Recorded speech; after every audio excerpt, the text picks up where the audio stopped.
Bonjour, bienvenue dans le troisième cours de la formation intitulé « Production des ressources pédagogiques PREP ». Alors, dans ce cours, vous serez initié au logiciel Opal, qui est une chaîne éditoriale qui permet la rédaction, la gestion et la publication multisupport de documents de formation de type académique.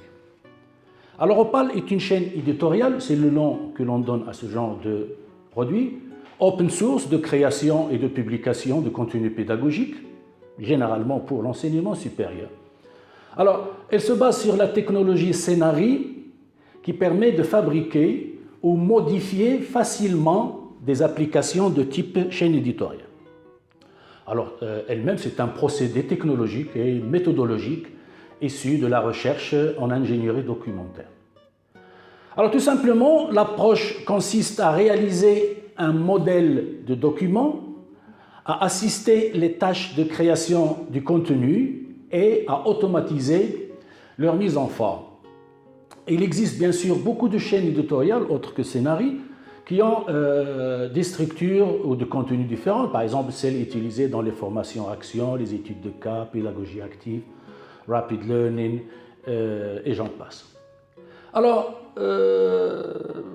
qu'est-ce que c'est que la chaîne éditoriale Opal? Pour ceux qui l'ont déjà utilisée, connaissent bien l'utilité et les possibilités qu'elle donne. Alors, comme je viens de dire, c'est une chaîne éditoriale qui permet la production de documents.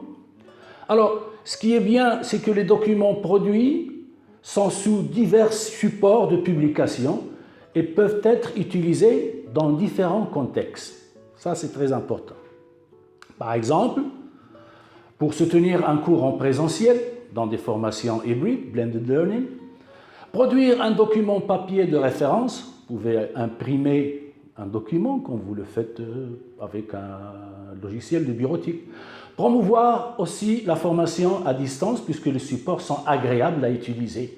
Mais on peut également faire des échanges de contenu entre plusieurs départements, voire même plusieurs universités. Alors, pour ce faire, Opal permet de produire, par exemple, des supports imprimables, Open Document, texte, PDF, etc. Ou encore en format web, en format HTML, voire même en format web SCORM pour une diffusion sur les plateformes de formation, donc les LMS, SCORM étant un standard, ISO. Ensuite, peut produire des diaporamas sous différents formats pour la projection, comme vous le faites avec PowerPoint ou un autre logiciel similaire. Vous avez également la possibilité d'utiliser le multimédia, c'est-à-dire enrichir votre cours, si on le souhaite, avec divers médias. Je pense à des schémas, des tableaux, des images, des sons, des vidéos, des animations flash, etc. Également des contenus dynamiques et interactifs. Par exemple, les questionnaires, les QCM, les exercices, les glossaires, tout ça est géré automatiquement par Opal. Donc, comme j'ai dit tantôt, une publication multi-support permet de publier le cours sur différents supports grâce à la génération automatique de mise en forme à partir d'une unique source d'information. Ainsi, par exemple, une seule mise à jour suffit, les modifications se répercutent automatiquement sur tous les supports multimédia qui en sont issus. Donc, le multi-usage, ce qu'on appelle la réutilisation dans différents contextes, permet d'économiser beaucoup d'efforts, adapter des documents selon les besoins des apprenants par simple recombinaison des contenus et tout en évitant leur duplication. Je n'insisterai pas non plus sur la mutualisation, c'est-à-dire que l'échange entre collègues, entre enseignants par exemple, dans des troncs communs peuvent être très utiles dans ce sens. Utiliser les différents composants d'Opal en commençant par Starter, Advanced et ensuite Opal Sup,